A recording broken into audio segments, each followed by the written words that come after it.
This episode of Two Bears, One Cave is brought to you by Sattva Luxury Mattress.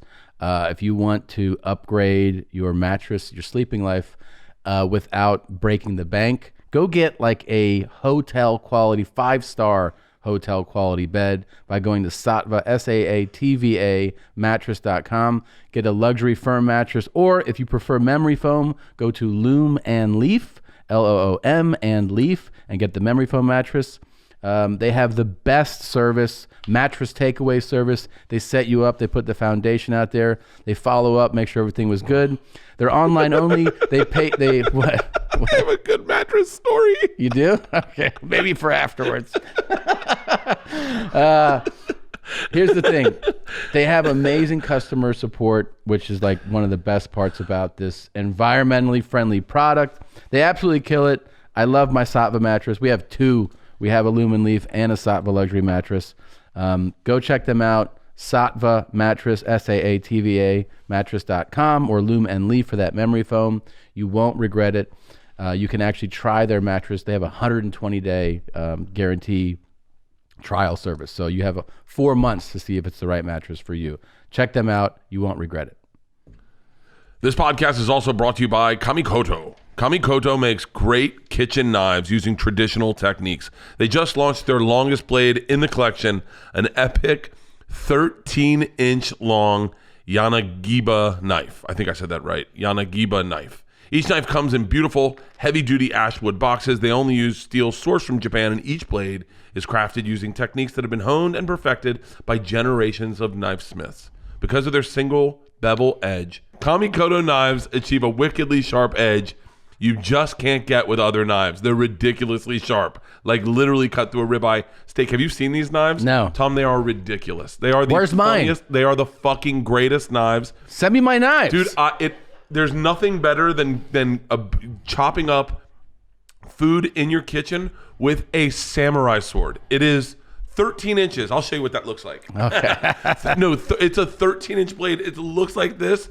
By the way, these make great Christmas presents because they really are amazing knives. Have you been dicing stuff up? I only use this knife. I only use these knives. They're amazing knives to begin with, but they're fun to whip out. And they've really come in really nice boxes. It does make a great Christmas gift because the box is gorgeous, and when you pull it out, it's got like a wow style. It makes great gifts because of the wooden box. You can maintain the edge of the blade. Ooh, they also give you a whetstone to sharpen your knife with. Oh, dude. Yeah. Kamikoto is so confident about their knives that each knife comes with a lifetime guarantee. So if you go ahead and buy now, Kamikoto is offering our listeners an extra 25% off site-wide on top of their Black Friday offer. So go to kamikoto.com and use the offer code CAVE. That's KAMIKOTO.com/cave. That's KAMIKOTO.com/cave. Can I tell you, it's always, I honestly think it's kind of amazing that you can read. Only because I feel like your persona, if you told me, you're like, hey, legit, I got to tell you something, I can't read, I'd be like, I believe you. That goes around about, there's so many comedians where people go, you can't read, right? Oh, yeah, I would believe. Let's spread that around about me. Yeah. And then you know what? Anytime you do read something, they're like, he's getting better. Like, look at him. Like he's, like if you do read something, just start like, telling people, being like, whenever you see me read something, going, he just learned how to do that. He's just trying to, yeah. Are we ready to do the show? No, we have like hymns. Yeah, we got a bunch more. What are you talking about? What are you talking about? All right, look, guys. There's a reason Bert's got a hat on. By the way, shout out to John Carpenter. Who's the guy that plays guitar with Dave Chappelle? Who's the guy? John Mayer? John Mayer. That's his hat? That's his hat. His personal hat? It's his hat. Let's see it. Like he gave you this hat? No. The guys at New Era gave it to me. Oh, yeah. Those guys are the best, man. Oh, all my hats are showing up this weekend. We also are going to have a little hat contest. Oh, for real? Yeah. I love contests. We're going to have a hat designing contest. I actually got to tell you something. I think you have the upper hand in this. In hats? No, just in you have good design ideas. Oh, thank you very much. I think I really have my work cut out for me. By the way, we were doing an ad a moment ago. So the reason Bert has John Mayer's hat on is because, like so many men by the age of 35, we lose our hair. it's like, it is, I don't know. You kind of, once you're at our spot, it's kind of like you just accept that you didn't act when you should have. That's what I regret. I remember like when it started to thin, you start to tell, you're like, it's not really thinning, right? Because that when it starts to thin is when people tell you it still looks good. No. They I tell got the you exact opposite. I remember everyone going, "You're going bald," and I was like, I had a Caesar at the time. Yeah. And I was like, "Man, what are you talking about?" And that's when I jumped on the train and I started using preventative medicine, and that's how you can stop hair loss. That's exactly how you can stop it. You guys need to go to forhims.com, the one-stop shop for hair loss, skincare, and sexual wellness for men. The best thing about them is that it saves you so much time, and it just saves you the hassle of going to a doctor and driving there, parking, finding the office, sitting in the waiting room. The whole thing is. And what are you here for? I'm losing my hair. Can you bend over, sir? And you're like, I'm not getting diagnosed by you, ma'am. Can I talk to him, please? So you don't have to do any of that. You just do a real quick, confidential, discreet consultation online with a doctor. You answer a few quick questions. They determine if it's right for you, and the prescription is mailed right to your door. So this holiday season, let it grow, let it grow, let it grow with Hims. Try Hims today. By starting out with a free online visit, go to forhims.com/bears. That's forhims.com/bears. Forhims.com/bears. Prescription products are subject to doctor approval and require an online consultation with a physician who will determine if a prescription is appropriate. See website for full details and safety information. This could cost hundreds if you went in person to the doctor's office or pharmacy. Remember, that's forhims.com/bears. Thank you for Hims. Start the show. This is Two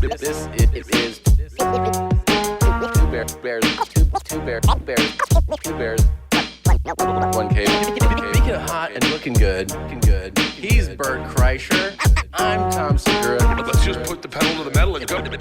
This is a perfect way to start off this show. 12 years in the making. It's gonna be a fucking shit show. Everyone's gonna hate us. 100%. Cheers. Welcome to another episode of Two Bears, One Cave. I'm Tom. He's Bert. We're just talking about the fact that Bert's actually wearing underwear, which is a huge deal because I'm serious. In like 15 years, most of the time, there's some. If underwear comes up, you're just like, I never wear underwear. I played strip poker in Key West when I was in college with these girls, and I literally had two articles of clothing on, just like a shirt and shorts, and I was naked immediately. That's when I haven't seen your dick in it's been a while. 12 years. Dude, I showed my dick before the whole Me Too thing came out. Yeah. Like, I would get naked all the time in public. I never felt like yours was like sexually threatening though. No, I thanks. No, I mean like you getting naked. It was never like suggestive. It was just like, I remember I was in Hawaii with you and then you just came in the room and you just like took all your clothes. I was like, what's up? You're like, I'm pretty fucked up right now. And then you tucked it between your legs. I took pictures. I have those pictures. Oh, I think I've seen those pictures. They're on your Facebook. Yeah. You posted pictures of me naked on your Facebook. We should use those pictures for something. Yeah. Oh, that's a great idea. Yeah. Dude, I am workshopping that joke that the joke that started everything with the black guy reaching in my car. Wait, what? I'm workshopping that joke for my next hour. What do you mean? When somebody remember the joke I told on your mom's house a long time ago? Oh yeah. I'm workshopping. Oh, I don't want to lead into it because I don't want people to. I want to be able to work it out, but I'm workshopping it. Yeah. Oh my god, fucking so funny. Is it? Oh, it's killing. Well, I haven't done it on. I've done it on stage once, but I'm in love with it. I'm in love with it. It's fun to feel in love with a bit. Well, here we got to say it. You shot your special. Yeah. So congratulations. How much you getting paid for this toast? This is on the house. The last one they paid pretty well. I ended up getting more. You got more? Yeah. Did you ask for more? And they were like, "Oh, fuck it." Yeah. We asked for more. And he was like, "Dude, that's all I got." And I was like, "Well, cheers." Congratulations. Thank you very much. It's not bad.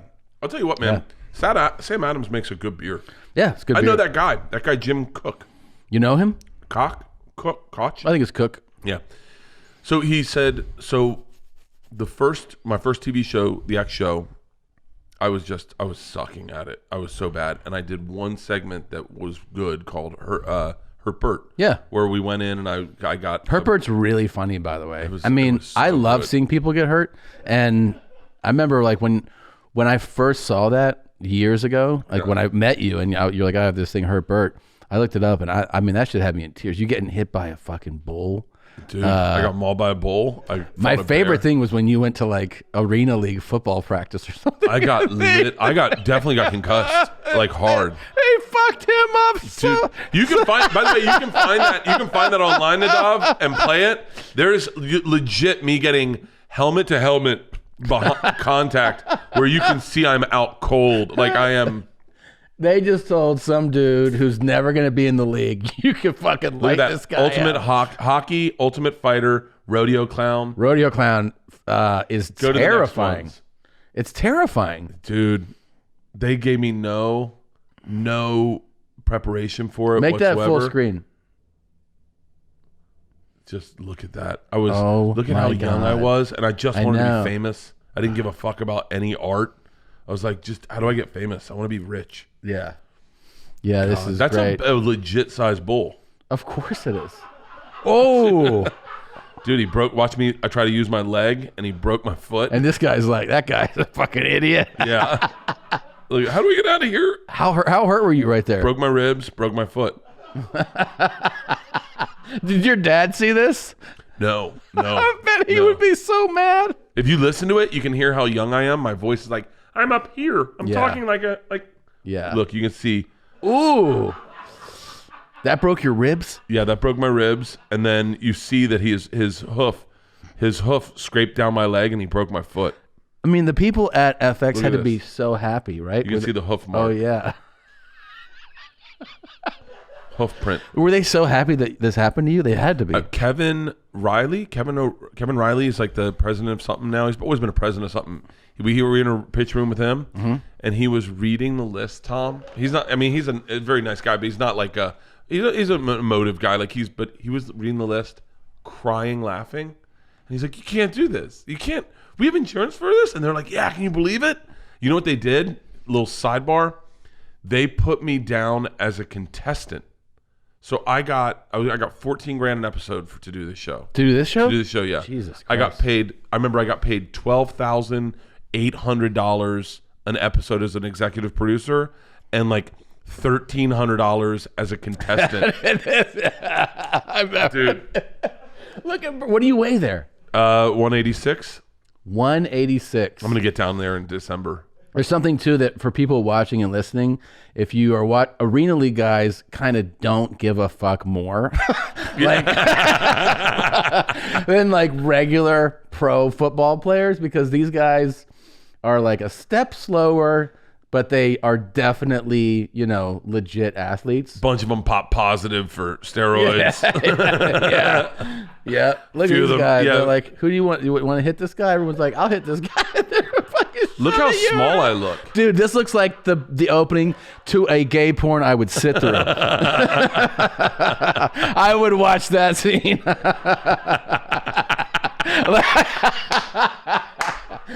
Like, they're just like what you think, bitch? A gay porn I would sit through. Oh my God. We're going to line them up pretty good. Are these guys, that's what they're saying? Yeah, all right. He said to him, you want us to tee off on him? And Tim's like, yeah, tee off on him. And he was like, because my boys will light him up pretty good. Like, all right. Yeah. Just look at, like, I'm a big guy. Look at how small I am compared to a professional athlete. Yeah. By the way, okay, hit pause. Can I tell you where I fucked up? So this is the second play. This is where I fucked up so large. They have it sit like this, hit pause. I take a step back, and I realize they're not blocking as I step back, and I run up the middle, and I run for a touchdown. They don't show this in there, but that's what happened. I spike the ball, I do a crazy dance, and that coach comes out to these guys and goes, "This is a fucking comedian, and he just blew your doors off. This is why you are second string. This is why you will never see the field. This motherfucker better leave on a fucking body bag." And I'm like, I'm sitting in the end zone going, that was a big mistake. That was a big mistake. And now they're just like, Oh, shit. He definitely lowered the crown of his helmet. Let me see that again. Look at this. Just... Boom. Shit. Dude. Do you feel rocked by that? Were you like... Oh, by that one, there was... I'll tell you, the one where I was a running back and he lifted me up in the air and slammed me was bad. This one wasn't that bad. That wasn't that bad. He gave you the kick to the helmet. Oh. I'll tell you which one was really bad. This one right here. Oh, that sucks. He just lifted me up and drilled me into the ground. Yeah. And I was like, oh. And I was trying to have fun, but they were like, yeah, I'm going to fuck you up, Bert. Oh, shit, man. Dude, this one right here, when I'm like trying to do a field goal, he could have broken my neck. I mean, watch this. Watch this. I fumble the fucking field goal. He can get waxed. That's what he said. I remember this so well. He can get really waxed from this. Well, look at this. Oh, shit. There's nothing compares to... This wasn't that bad. But it's like they're running at full speed to you. Yeah. By the way, I would pay this streaming service monthly fee to watch just this show. You know what I mean? I have all the episodes. This is the bad one right here. Oh. That's where you can see I'm out. I'm like, oh, what? Were you concussed from that? Yeah, 100%. He teed off on me and I didn't see it coming. Yeah. You know what's amazing? You really didn't know that was coming? Oh, no idea. You can see me believing I can. I remember the last thought I had. They're all laughing at shit. Sup, Bert? He's trying to pep you up. Yeah. I was so out of it. We went down to Malibu that night, had dinner with some friends, and I was like this all night. And they're like, is he okay? And Leanne's like, I think he has a concussion. Yeah, that show was... So to get back to Jim Cook with these beers, he comes... We did the Ass Wax was the first one we did, right? Hilarious. It's probably the funniest thing I've ever... I take that back. The dance videos are pretty good. But it was the first thing I ever did that had like a big pop. And I go to work the next day, and he had come down. He was going to give this. It was right around the Millennium, and he was going to give us the Millennium Beer. And he pulled me aside, and he goes, "Listen, I have this Millennium Beer that's like $5,000. I put one in your green room." And I went, "Oh, thanks." And he goes, "Don't drink it. Sit on it. Enjoy it when for a special occasion." And he was like, "I got to tell you." He goes, "You forget how little you laugh in life, until you have a real hard laugh." And he goes, I was sitting in bed with my wife last night having a beer, and we were watching this show, getting ready for today, and they put your ass wax on. And when that lady started playing with your asshole and you kept going, it's really close to my winker. He goes, I was crying laughing. He goes, I've never laughed that hard in my life. And That's awesome. Like, yeah. So I like that guy, Jim Cook. I wish I could have done this whatchamacallit. I'm holding out for Tito's. They'll do it, right? No. Why? Because I already drink their fucking shit. So what? Like, it's a perfect... They don't want... Here's the thing I learned. If you're Dos Equis, you don't want Mexicans drinking your beer. You want white people drinking your beer. If you're Budweiser, you don't want white people drinking your beer. You want Mexicans drinking your beer. You got to find the thing that you aren't and then attach yourself to that. That's how you make money. All right. We should start a cool marketing pitch.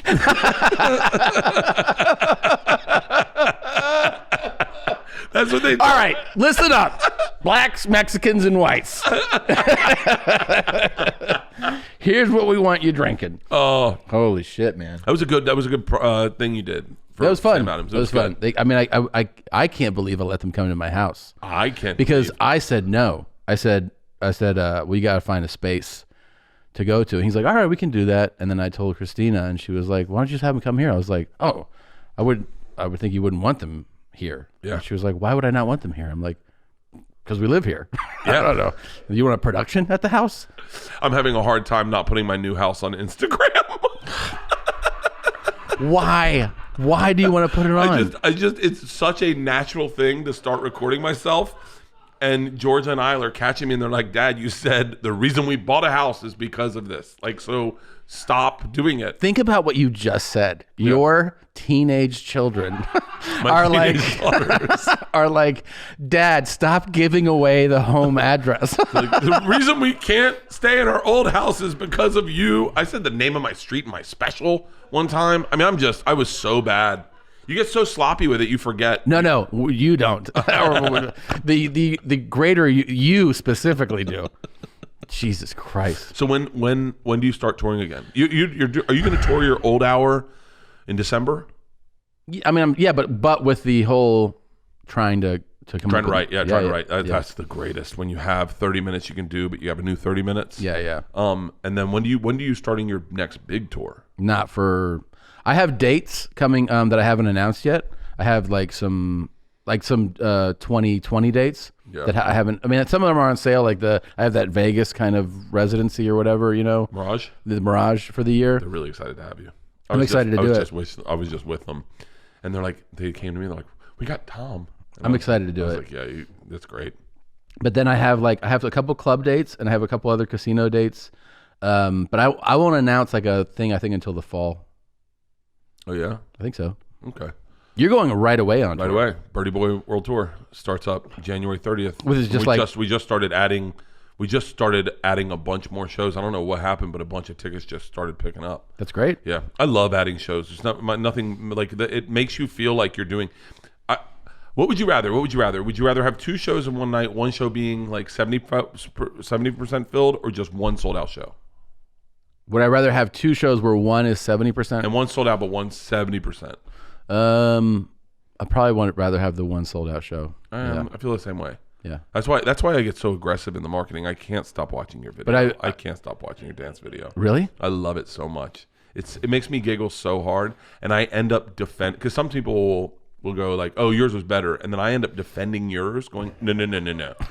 Like, and they'll be like, "No, I think your dancing was better." I was like, "We can agree on that," but like this video, I watched the making of. Yeah. And watching those girls watch my dance video made me so happy. You have no idea. Well, to me, the greatest moment of I will forever remember doing this podcast and showing you the video. And I said it a bunch. I said it to Christina. I was like, if we never even released it, if it was just to show it to Bert, it was completely worth it. You know what I mean? It was worth it to do the work. It was worth it to pay to have you sit here and watch it. I'm in the car in Cleveland, getting ready to shoot my special. Got my whole team in there. We're going to go get something to eat, go to the venue, do a walkthrough, do a run through, lighting and specs. And all I'm doing is pitching videos for you, like videos that I'm going to do my next video. And I just got to the point where Leanne goes, "Hey, can you put a pin in this and shoot your special? And then I'll listen to every Tom Segura video you have." I mean, you have no idea. I got obsessive, Tom. I mean, I wrote a script. I wrote the funniest fucking script on the plane it's so funny, and I'm debating on casting it, shooting it, and putting it out, and never telling anyone that I did it. Yeah. Until one day someone finds it and goes, "Oh, this is it." You should. Well, first of all, you should make it. Just make it. I could not stop laughing. I mean, the amount of people that told me I can't wait to see where this goes next is like, because I already started working on the next thing where you're actually in it. Because I have your face captured great. so well. Cool. And then we take dialogue that you've said before and chop it up. So you have a full speaking role. You just deep fake the fuck out of me.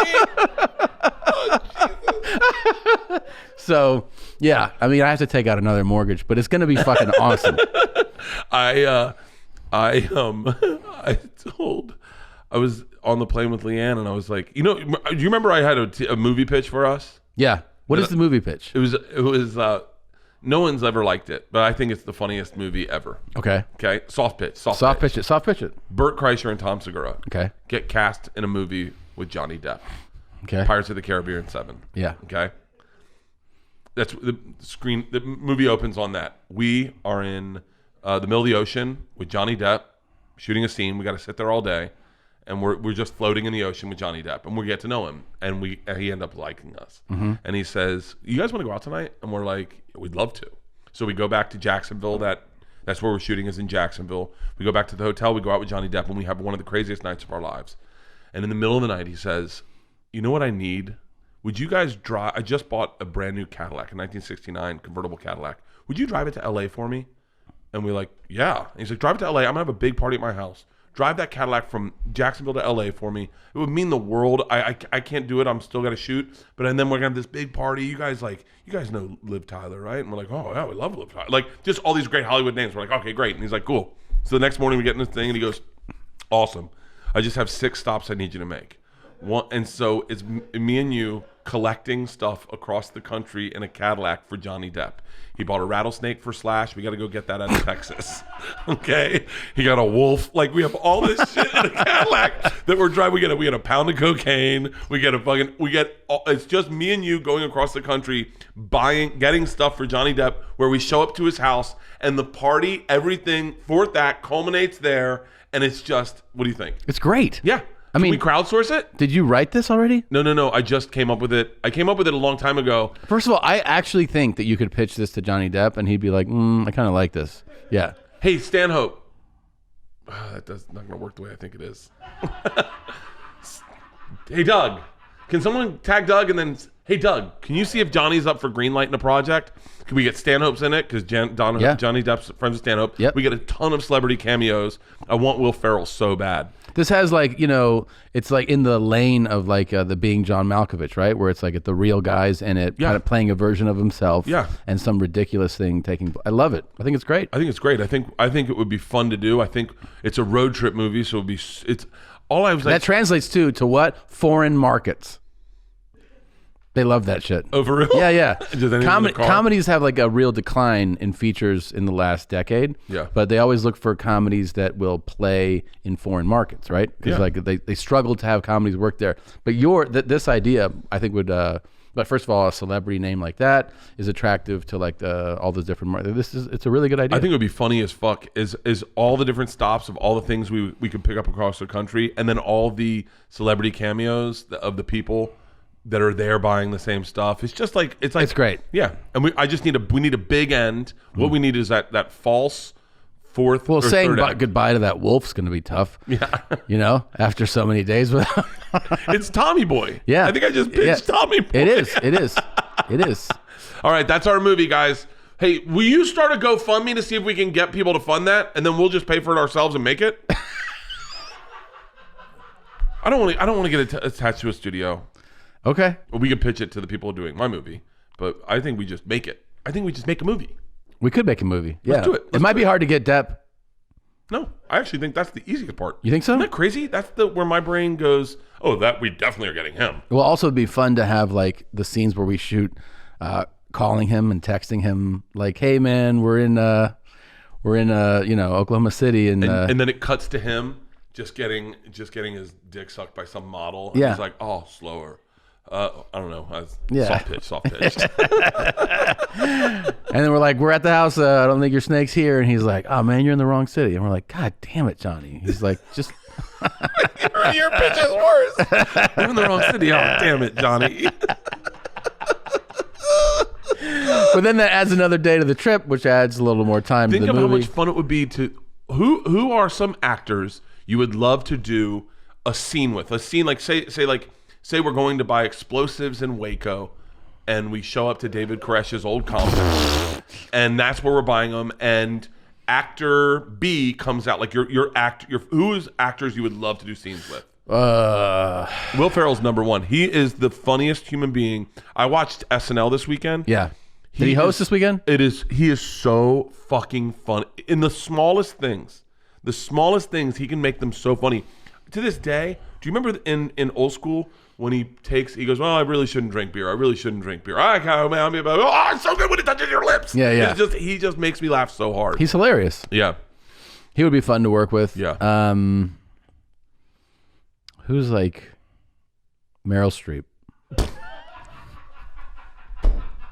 One of my favorites.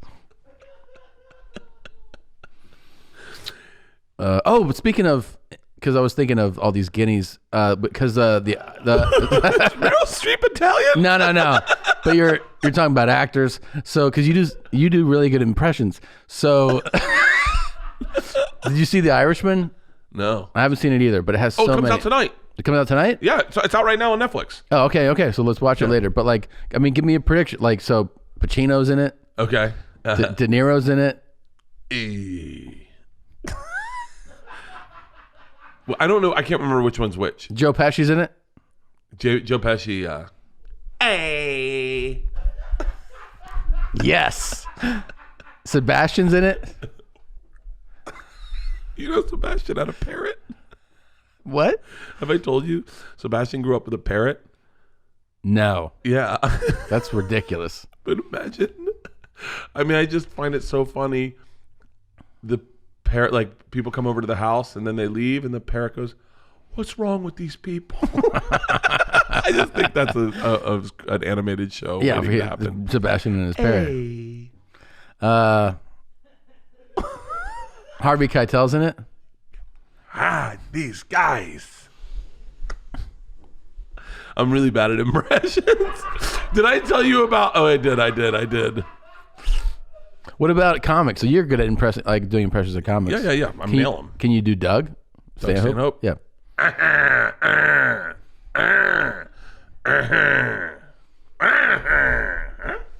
That's pretty good. I have a cigarette. Can you do Ari? Yep.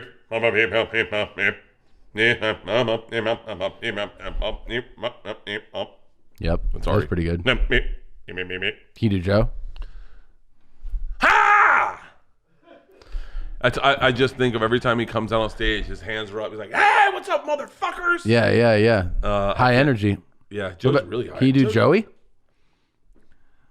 No, why? What are we? What's this bit leading into? I just enjoy your impressions. No, I can't. Listen, cocksucker. Yeah. It's the only one I can do, really. Yeah. I can do you.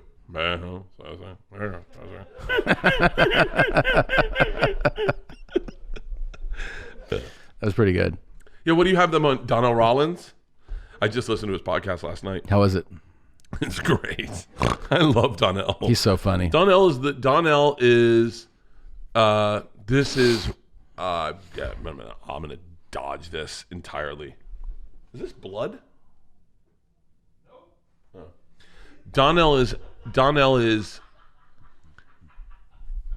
the first black guy I met that explained black people to me.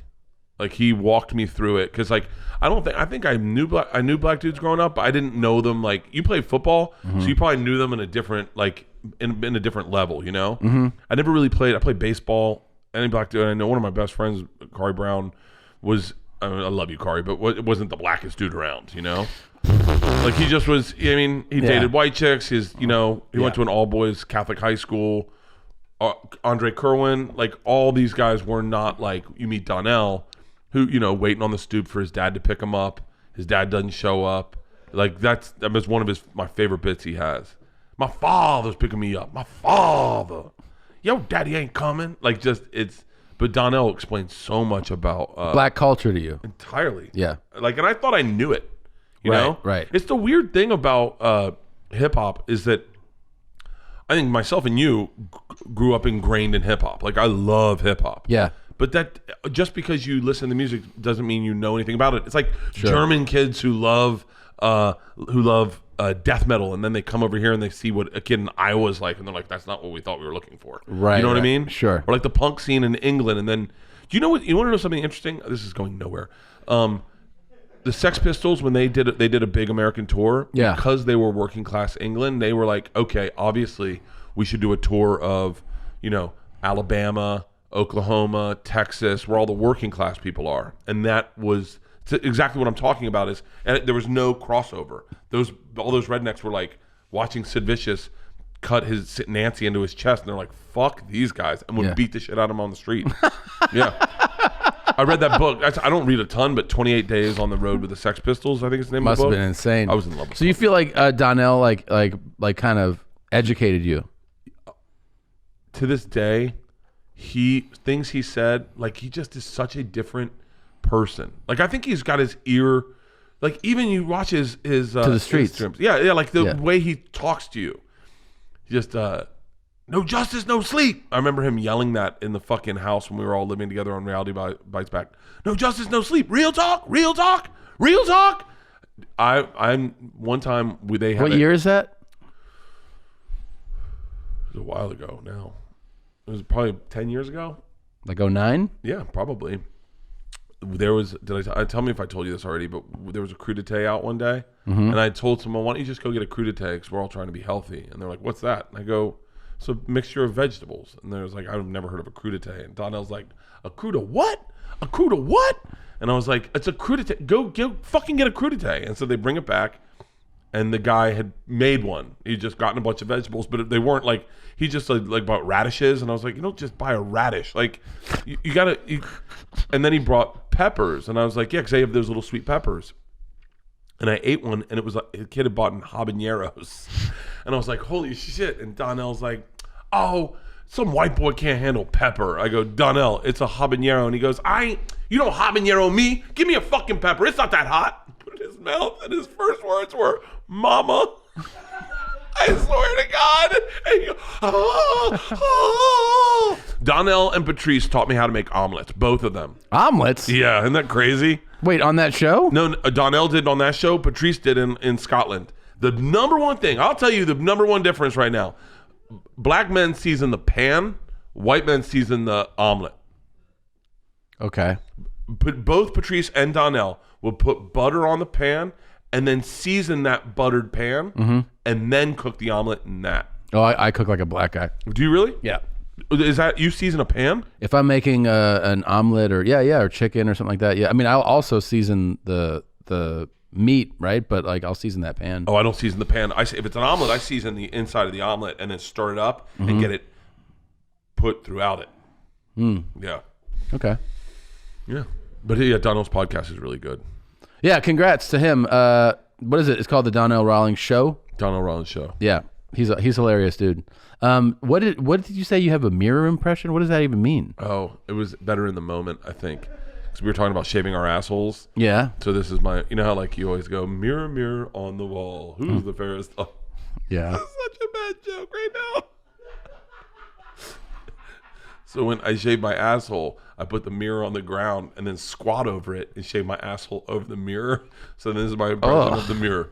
Mirror, mirror on the wall, who's the fairest of them all? Oh, we're not shaving the asshole today, are we? Oh God, no, here we go. So you just shaved the hair, right? That was it was a better. Is this part of the new hour? No. How will you be so ready for touring in January? If you just shot this special, which again, congrats. You said went great. Yeah, you're very excited about it. How long was the set, by the way? 61 minutes. Perfect. Yeah, that is perfect. 61 minutes. Well, with applause break, it's going to be about 70. But but so, do you feel like you'll be taking out like a half-cooked hour? No, I think I write a lot quicker. I write bass a lot quicker than the average person, I think. Yeah. Because and I think the other thing is one of my bits is going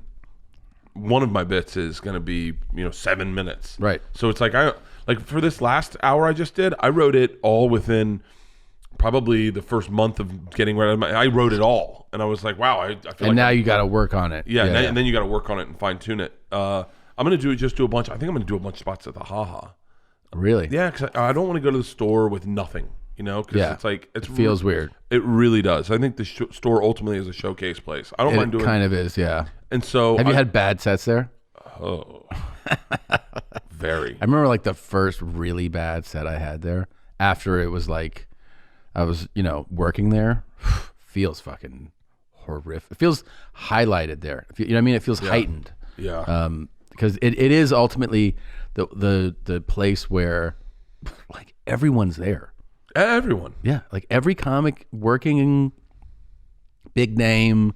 Then there's like it becomes like celebrities are there. Then it's become such a hot spot that like exactly like I'll do a spot, go home, and the next day I'll get a call from like my manager. Oh, you know who was there last night? Oh, fucking, the head of NBC, this director. There's like, it's just like such a spot that, yeah, I do feel like when you go there, if you really are in a real working space and you go, I just want to like try stuff. The only room to do that there for real is the belly room. Like the belly room, you can go there. Yeah. Even on Jeremiah's stand-up show, like you'll see. No, by the way, I'm speaking broadly. I'm sure I'm inaccurate, but I'm saying sometimes you will see guys like me and you or Joe really truly go up with nothing and try to write. Yeah. But some of the like maybe lower tiered guys definitely go up and do material because then that for them is their.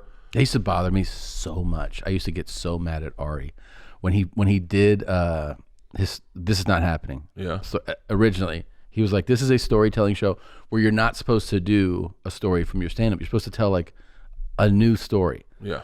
And I was like, so it's not from your act. It's not from your act. I go, so it really is like this authentic, genuine story, like something that I don't actually say. Yes. And he would lay it out. I'd be like, does everybody know that? Yeah. And then we would go to these shows and like half the guys would be up there doing material. Yeah. And I was like, did you tell them though that they're not? He was like, yeah, I told them, but they would get that fear, dude, of not doing it. We had a storytelling show in New York City in 1999. Me and DC Benny and Ben Bailey. I think Ben Bailey and DC Benny ended up continuing it, but me and DC started it in this room. I forget the name of the room. And I told like probably 3 stories within the first 3 weeks that ended up in my special, in my first special. But Chappelle walked in one time and they told him no material, and he was like, okay, and he's like, just stories, something you haven't told before. And I saw Chappelle even start to bomb and be like, pulled out and did bits, and was like, yeah, like, what did Rocker Man sound like if he was in a, yeah, sure. And I remember going like, it's hard for the average comic to just fail. Yeah, that's what storytelling is failing. Which is like the best thing for you as a comic is to watch an established guy fail. Dude, it's the greatest. It does wonders for you. It's what stinks about the main room now is like the main room is such a fucking hot spot. Yeah. That you go in and everyone murders. I mean, everyone murders across the line. So then you go in and people come around the world to come to see you do stand-up there. Yeah. So then when I do the main room, I'm like, I got to take my shirt off because I feel like these people paid tickets to, they saw the lineup and they're like, oh, I'm a fan. This is when I'm going. I want to see, Joe and Tom and Bert. And Bert's going to take his shirt. I got the ultimate night of comedy. Bill Burr was there, And so that's why I take my shirt off in the main room, and I don't want to do unprepared material in the main room. I want to do it at the haha where I can let it fail and find out where it just gets the little spikes where you're like, ooh, I could work on that in a big room and it'll get a big pop. Yeah. I love writing. I like writing more than I love doing a special. I don't even like doing a special, to be honest. I feel like this right now, what I have and you have right now is like, it's a week or a couple of days after you shoot a special and you realize I have to go back to square one. It's now it's familiar. The feeling's familiar, but what the feeling is that it's terrifying. Yeah. But in a weird way, like comforting, because you go, I know I'll be able to do it, but you still have that feeling of like I'm back to nothing. Like I heard someone talk about having legit writer's block. I've never had writer's block. I've been uncreative, but I've never had writer's block. But I think that's because when I write on stage, when I go on stage, I get so much energy. Yeah, from being up there. I think just without being prepared, I would end up writing at least 3 jokes on stage, just in panic mode, Yeah, in a panic, you'll say things. I'm not going on stage this week. I'm going to go on stage next week. Yeah, I took a week off. Yeah, isn't that crazy? Just 1 week and then you start it all over again. Yeah. What joke are you gonna be so happy not to tell again? Let's pull out the list because there's a few. I'll love like not doing the bit. Like I have a bit that was like a response bit to a reaction bit to everything that I got like in trouble for. Oh yeah. So, but I always felt like towards the end I was like, I'm just like so over, like now the bit became so fleshed out. Yeah. And so like to a T, well constructed. Yeah. That I had to do it. but I was exhausted of saying it. Support for Two Bears, One Caves comes from Manscaped, who is the best in men's below-the-belt grooming. Manscaped offers precision-engineered tools for your family jewels. Bert, trim your balls. I got all these pubes in my mouth. I didn't know. I thought you were trying to turn the page. Jingle balls to the walls. Fellas, listen up.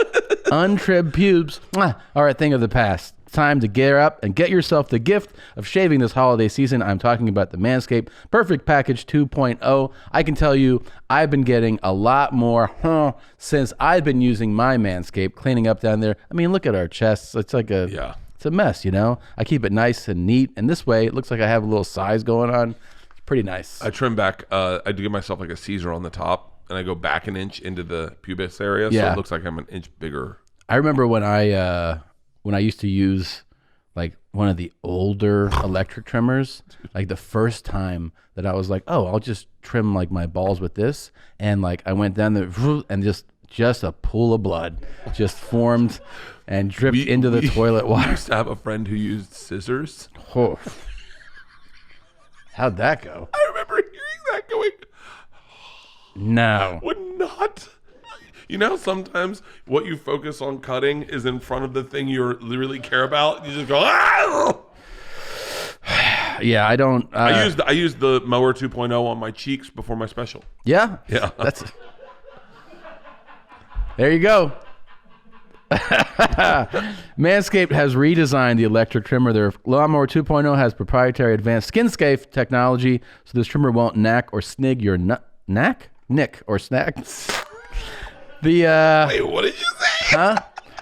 The Lawnmower 2.0 has proprietary advanced skin-safe technology, so this trimmer won't nick or snag your nuts.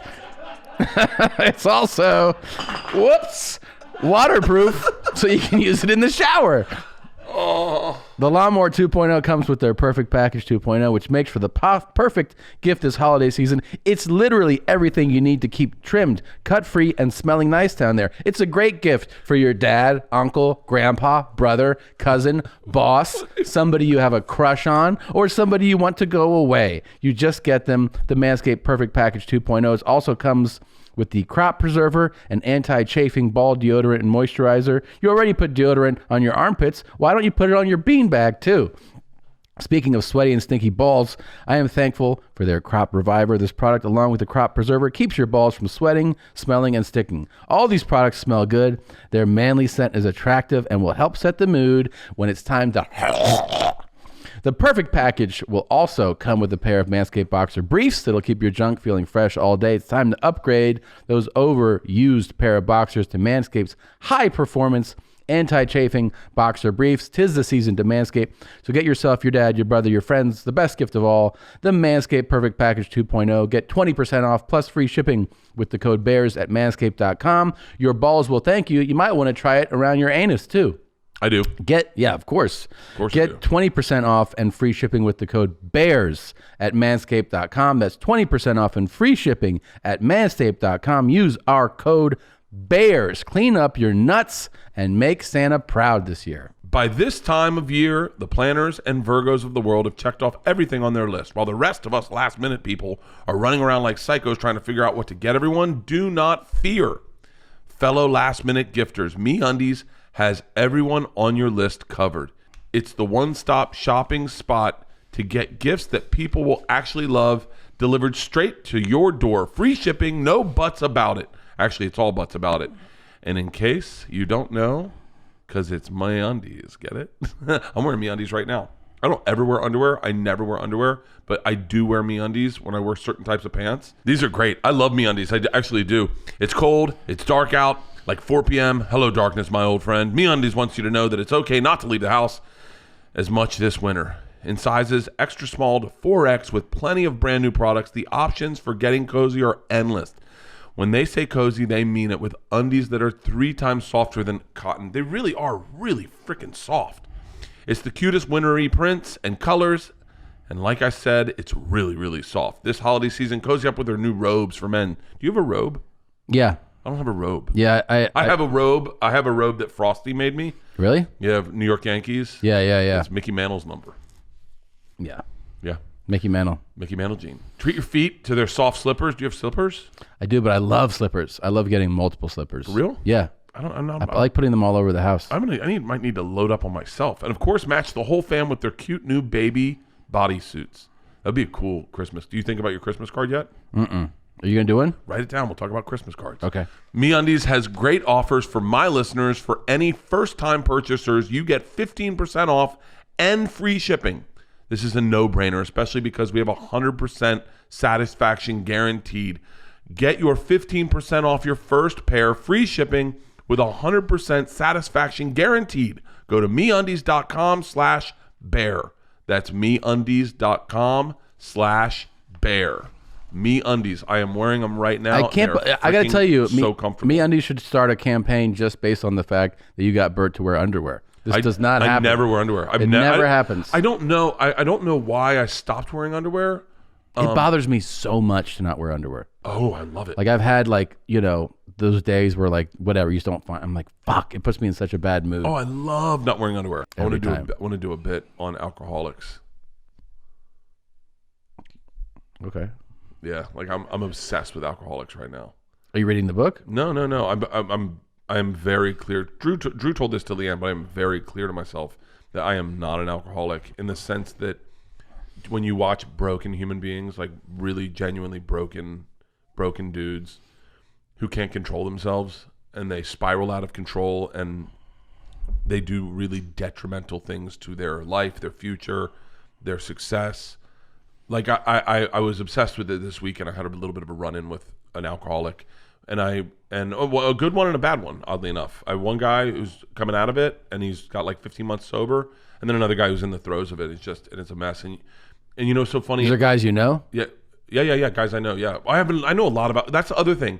I was obsessed with this. This is, I don't know if this is where the bit would ever go. When you drink like I do, you run into a lot of alcoholics, and so. And I think a lot of people just tether yourself to you because they see me working and being successful and drinking a lot, and then they go, I'm that guy. Right. And then you realize when and not to sound egotistical at all, but when they stop running, I continue running. And then one day they look up and they're like, wait, how did he get up there? And he's like, oh, he may drink a lot, but he does work and family are the most important thing to him. It's not just getting loaded and fucking being a piece of shit. I have had a lot of people make amends to me. Really? I've had a lot of people make amends to me. One of them happened this weekend. I won't say anything, but some guy sought me out to make amends. And I have so often just been like, no, you're good, dude. We all partied. We partied. I fucked up too. And then this guy was like, no, I'm here I need to do this. And then I went, the last time I saw him, he was a fucking piece of shit. Really? He was a tremendous, and I actually allowed him to apologize to me. And I told him what he did again. And I went and I accepted his apology. And I was like, whoa, that feels good. Feels good. It feels good to watch. And then I was like, and then someone said, the amends helps them heal. Absolutely. You know? Absolutely. Yeah. And then I was like, wow, that is a really cool step. Well, it's like, you ever apologize to somebody for anything? Nope.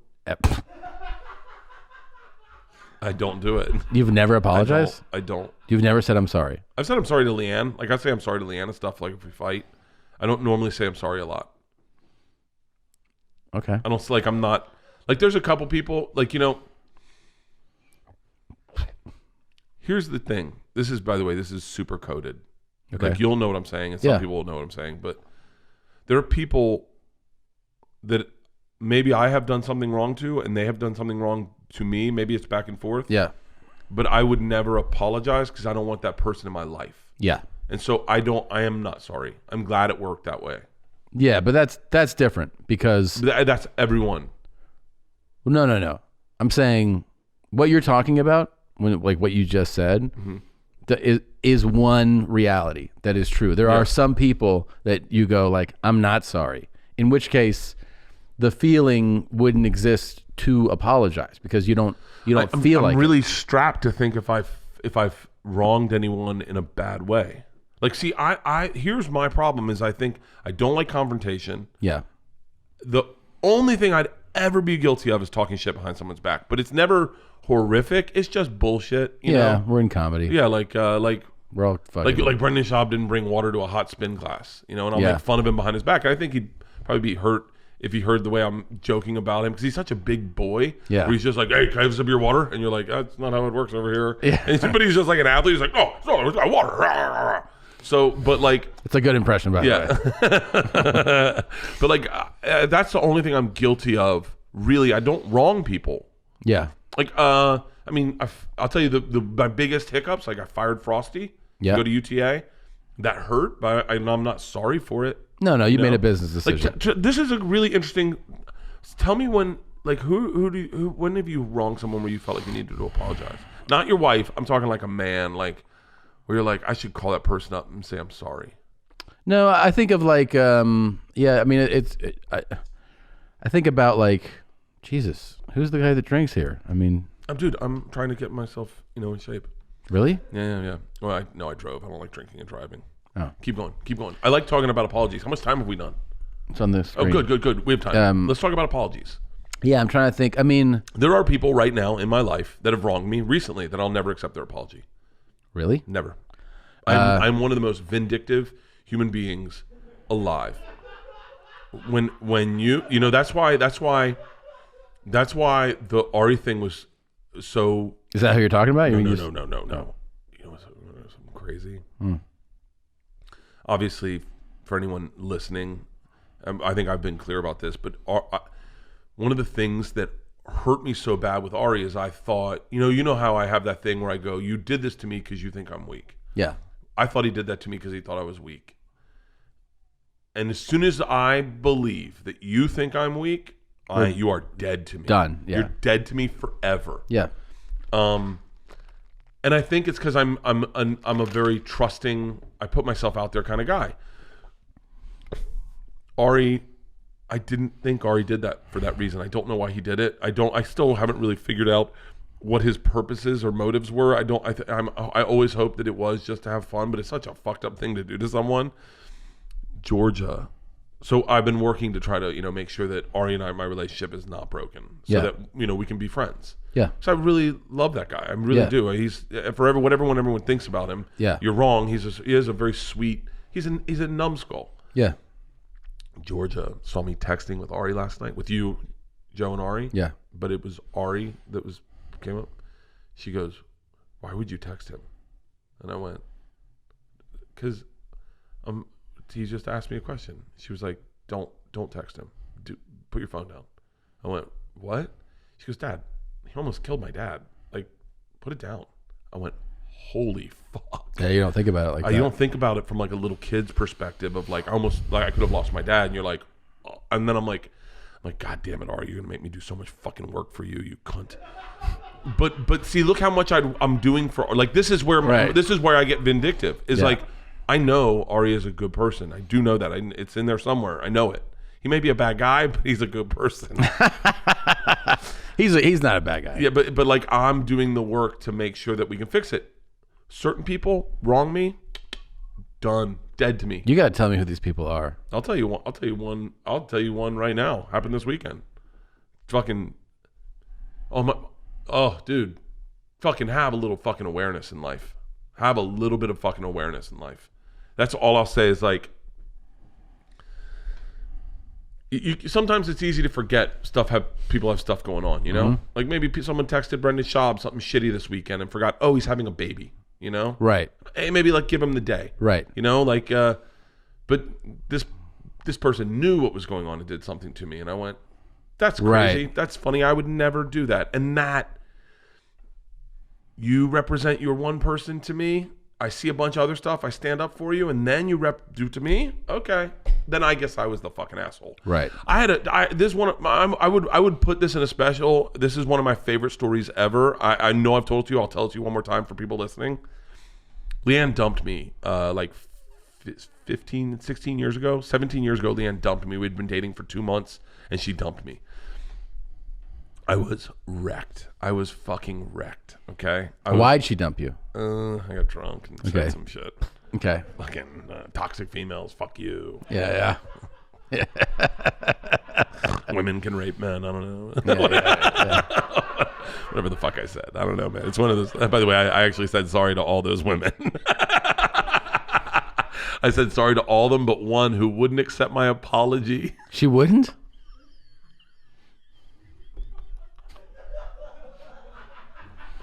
She's a really big director in Hollywood. She Really? would not accept my apology. Because she was at the... She was at the party and she was like, everyone else accepted my apology. You're like, you're a dumb cunt, like every other broad. No, I don't know what I said, but she just was like, I don't need you in my life. I don't like you. And so I don't need to accept your apology. And I was like, I thought that's not how it works. She's like, no, that totally is how it works. I'm an independent woman who has her own life, and I don't know you, and I don't like you, and I'll never like you. So that's it. That's good. good. Good luck with life. And I was like,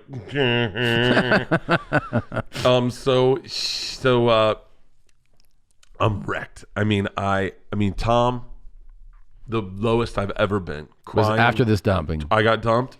She dumped me in her kitchen. And I didn't realize it was happening until it had already happened, and I didn't stop it. And then it had already happened, and I had a panic attack where I felt like gravity disappeared, and I was going to be lifted into space. And I was like, no. Yeah.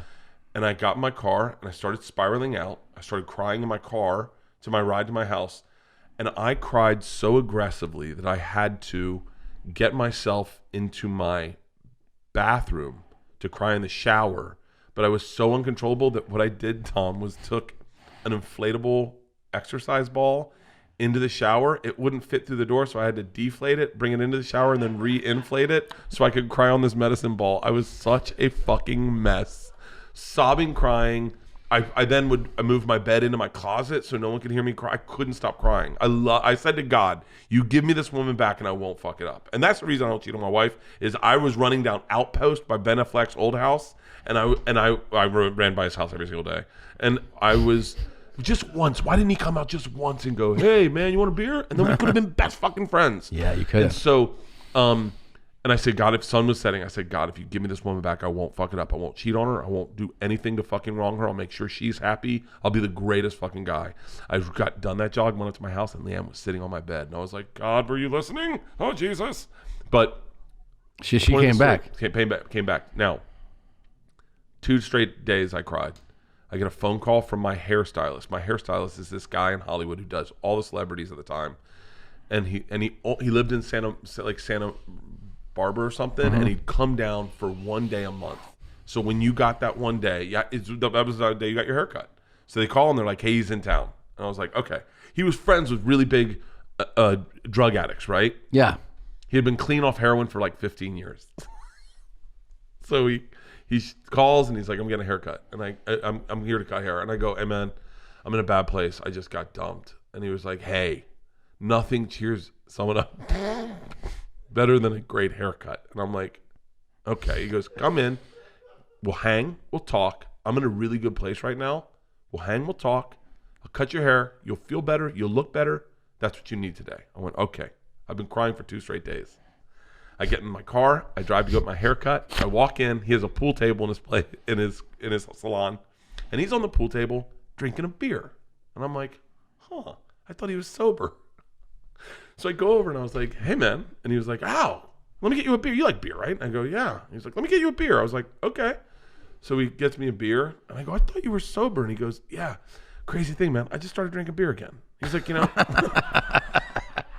he goes, it can't be that bad. It can't be that bad, right? He's like, my problem was heroin. It wasn't beer. And I was like, yeah, your problem was heroin. And he's like, yeah. So we have a beer, have another beer, and he's talking to me about this. Have one more beer, and he goes, let's cut your hair. No. He goes, hey, you want to go to the bathroom and smoke some weed? And I'm like, you have weed? And he was like, yeah, it wasn't my problem. My problem was heroin. It wasn't weed and beer. What am I, a 9th grader? Come on, man, let's go get high. So we go into the bathroom, and I watch him suck down a joint like I've never seen someone suck down a joint. Just, and I was like, I think your problem might have started at marijuana. So we get out of the thing. He then puts me in a chair, and I said, he goes, so what's the big problem with this chick? I said to him, I go, her friends think I'm an alcoholic. And he goes, okay, this is very important. How many people have said that to you? And I said, well, just one, and one of her friends, maybe 2. He goes, not 3? I said, no. He goes, just 2? I said, yeah. And he goes, let me tell you a story. If someone tells you you have a tail, fuck them. They're crazy. If 2 people tell you have a tail, you know what? They're teaming up on you. But if 3 people tell you have a tail, turn around. He then proceeds to cut my hair with a razor blade, with a straight razor, with his thumb and a razor blade. As he's doing this, and he's high as fuck, and I'm drinking a beer, watching him fucking ruin my hair because he's back on drugs. Just like, we don't have a problem, bro. And he's straight razor cutting my hair. It looked so bad. He cut my bangs to here. He left me a tail. It was such a bad haircut. I got in my car and started crying.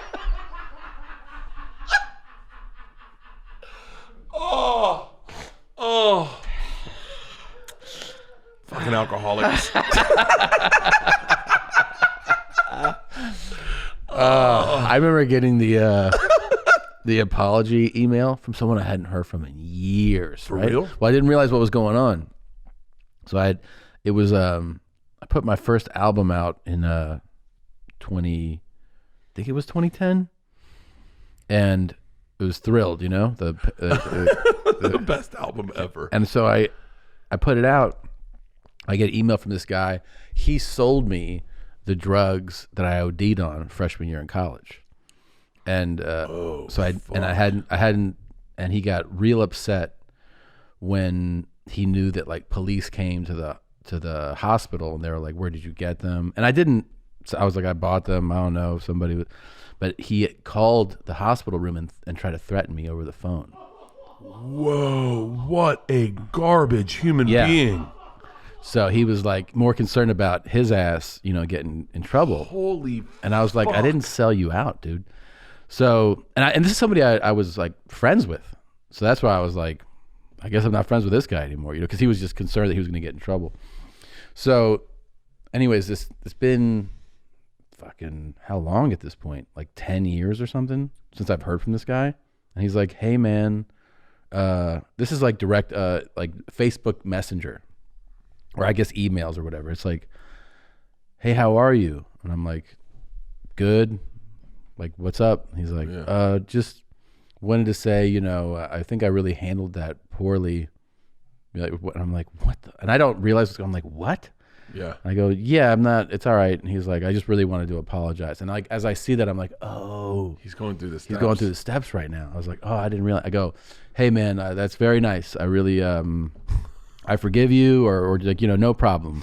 So I'm glad. That's really nice of you to reach out and say that. But I don't hold any hard feelings over it. It was crazy. We were in college, and then he's like, and by the way, I see your, because I made the album cover like my artwork, like my profile. Yeah. And he was like, congrats. I guess you're a singer now, huh? And I was like, what?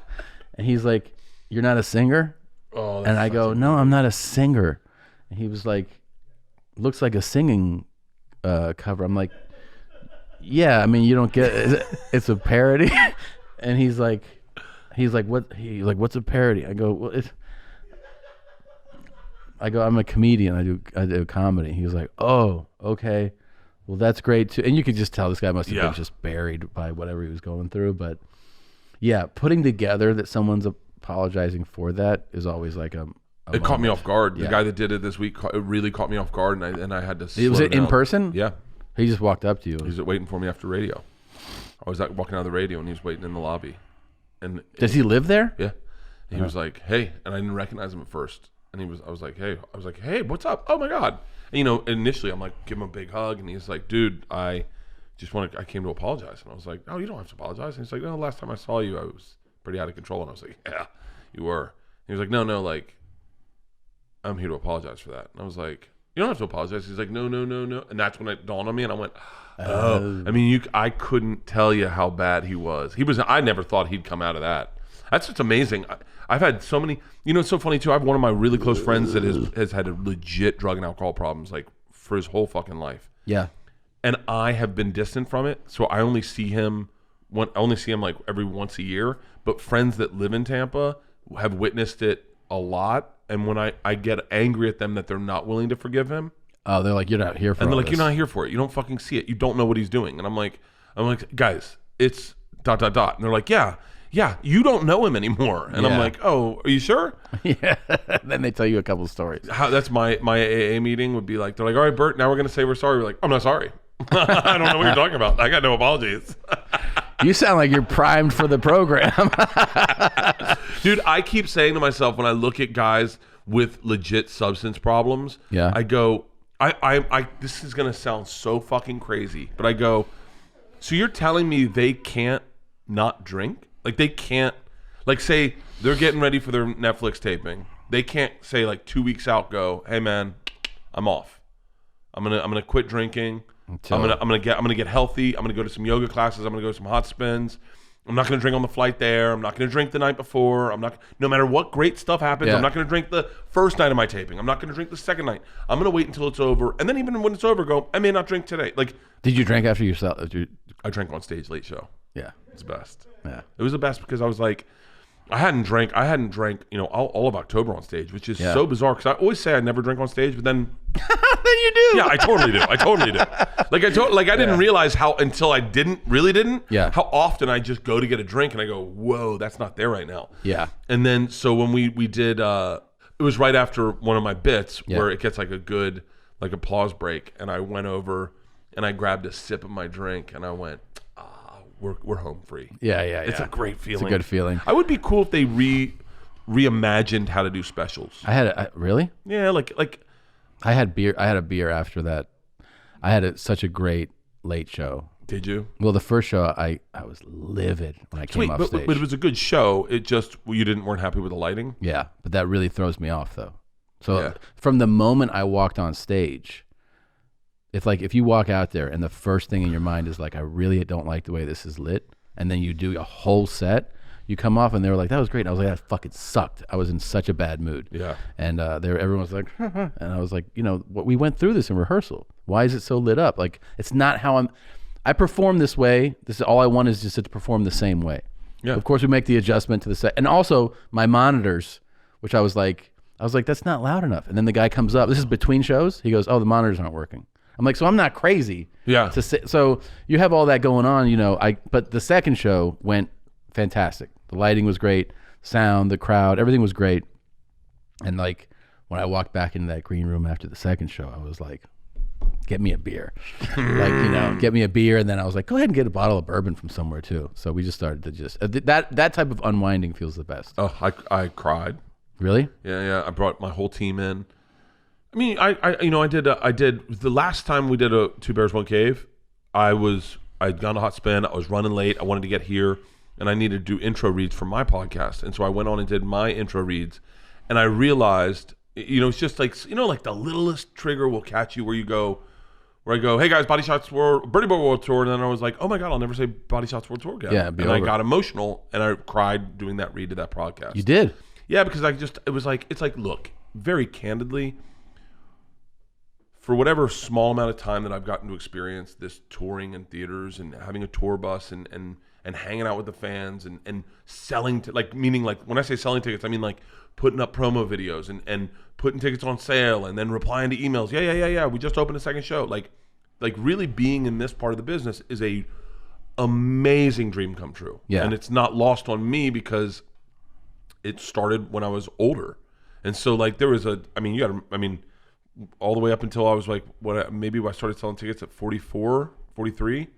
I'm a grown man, and I was wondering you were on the phone with me a lot, where I was like, what do I do? Should I stay in the clubs? You're like, I think you got another year in the clubs. And when we were talking about Philly, and so it's not lost on me. I'm very, very appreciative. I'm probably more appreciative than the average person, only because I'm older than the average person that had the success show up.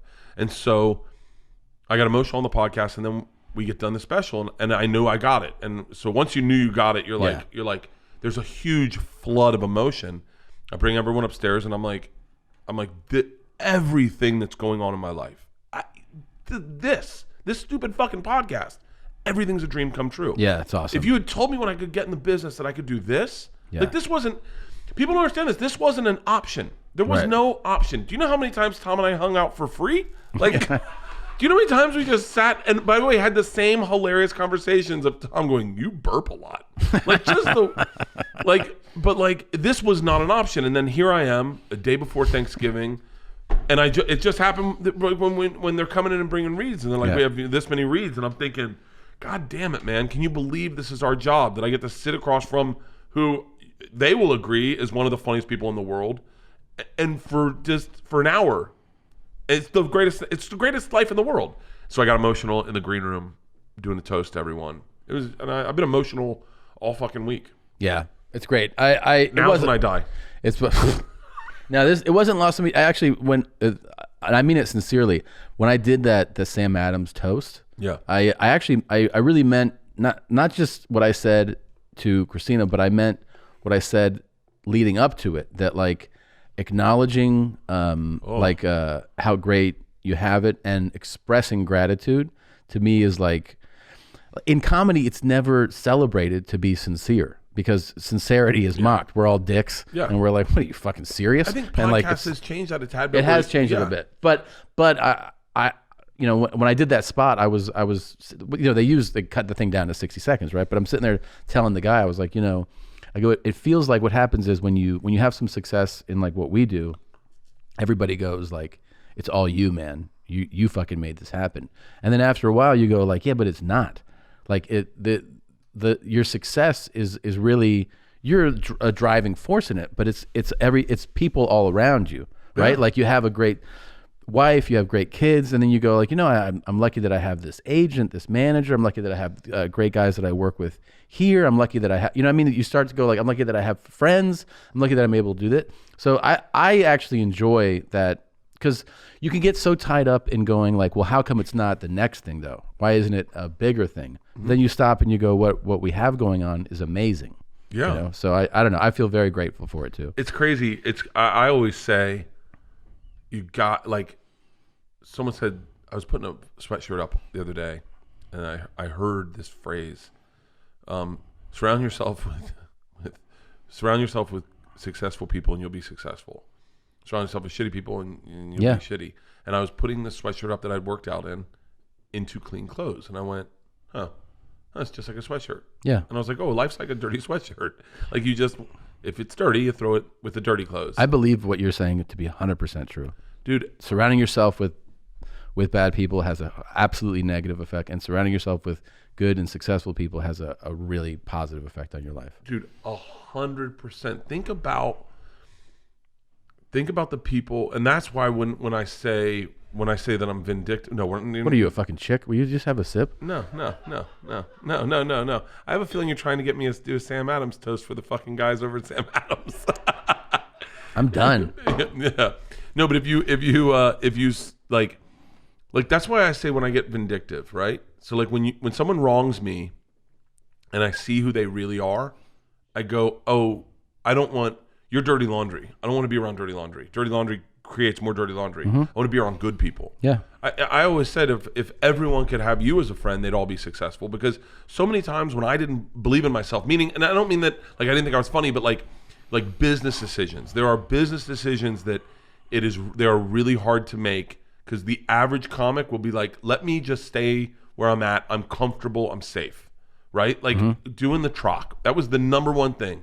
I remember you were like, you should go to the Troc. And I was like, I'm good. They're good to me in helium. It's funny. I remember calling the promoter. Yeah. I called the promoter that I worked with, and I go, you should work with Bert. And he was like, really? And I go, yeah. I go, he's definitely good for at least one there. At least one.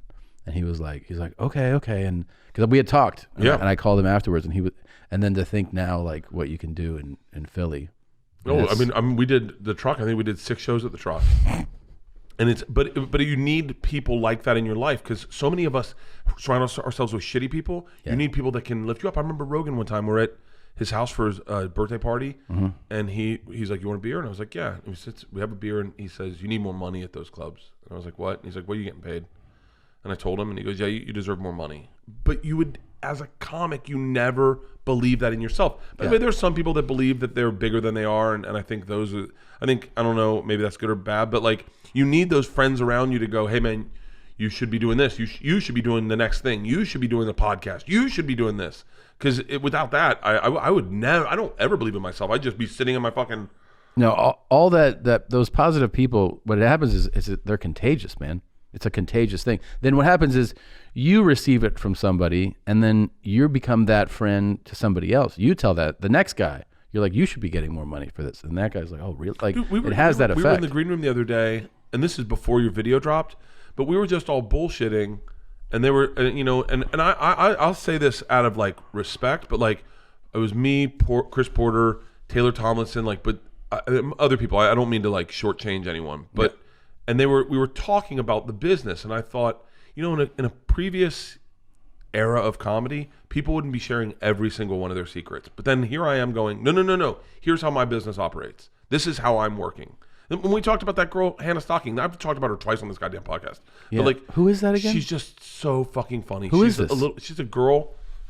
She's on Instagram. Here, pull up Hannah Stocking.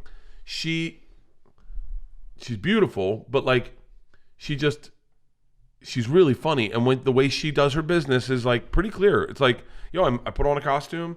I then go back. So wait, how do you know? You know her from Instagram? I did a thing with her on YouTube. And she's beautiful. She's cool as fuck, but she is legit funny. She could definitely be on SNL.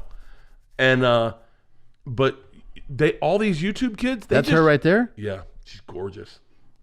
But all these YouTube kids just share each other's secrets. Like there's no secrets. No, I know. I saw a clip. Ethan had on the. What's that guy's name? Casey Neistat. Yeah. Dude, Casey Neistat. But they're straight up just talking. They're like, what'd you get paid for that? Yeah. How much money did you make on that endorsement deal? Yeah. Because for them, the secrets are bad. Because if you don't tell the other YouTubers, then they don't know what they can get, and then they start fucking playing one against each other. Dude, Casey Neistat is probably, him and this guy, Mr. Ben Brown, are the two impetuses of me changing my business model. Those two guys, I saw them. I was inspired by the fact that they had cool cameras.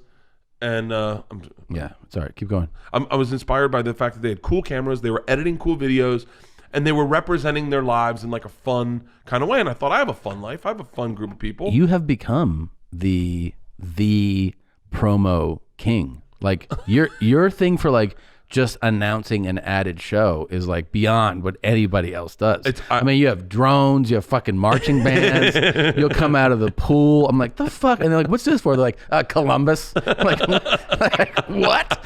But I mean, it becomes that. But that I'm sure, I know actually has inspired other comedians too, because people start going like, holy shit, man! Like, you can do this. I'm like, yeah, I just put up a fucking graphic. I mean, you're Columbus. I mean, if people, that's so funny, because I looked at your promo, and when I saw the dates, the first thing I do is I go, look at those dates, and then I was like, whatever the next video is, I guarantee you the show's at it. Yeah. Because that all it is getting out for people to know you're coming. All I want you to do is see me do stand up. That's it. That's it. I will do everything in my power to get you to come see me do stand up. Yeah. I will do anything. You want me to get my ass waxed? I'll get my ass waxed. I'll jump out of a fucking plane. Yeah. I want you to come see me do stand up. That's it. That's how I pay my rent. All this free content. That's it. It's all for stand up. It's all for stand up. Yeah, I agree. The whole my agent had this thing where he's like, I never seen this, because it was actually, I go, this now, I knew what he felt like, because the first time I experienced it, I was like, what the fuck? Which was, we were after my taping, after the late show, we're done. We're out at a bar having a drink, but big group. This guy comes up with the shirt on, with my shirt. He was like, man, I was at the show. I had a great time.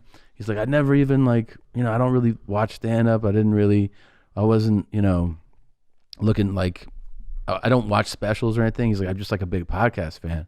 So, I just came just to see you because I love the podcast. I was like, all right, thanks, man. I really appreciate it. We took a picture, and he walked away. My agent was like, isn't that crazy that he was like, I don't watch stand-up? And I go, yeah, but then you realize that like with the podcast, some people some people watch sit at home, they watch specials. Like, I love stand-up.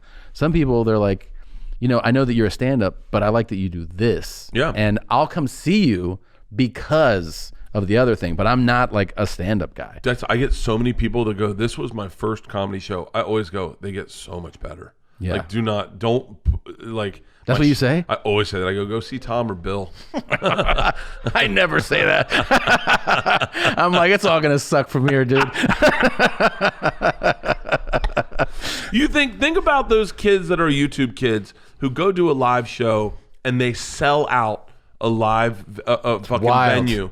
And those aren't stand-up fans. Those are just fans coming to. They'll go for a meet and greet. Yeah, they'll go for a meet and greet. Look, if we can trick people into coming to see us to do stand-up by fucking some two dumb dance videos, and people are like, "Fuck it, dude, that made me laugh. I'll go see them." The other thing I got to tell you from the dance video, I like now that it's been. I don't know when does this come out. One day. December 9th. Okay, just this being out like a couple days, I heard from people I haven't heard from in years. Oh yeah. Both in my personal and like fucking famous actors. You know what I mean? Like people in comedy who I was like, I haven't talked to that guy. Mark Wahlberg?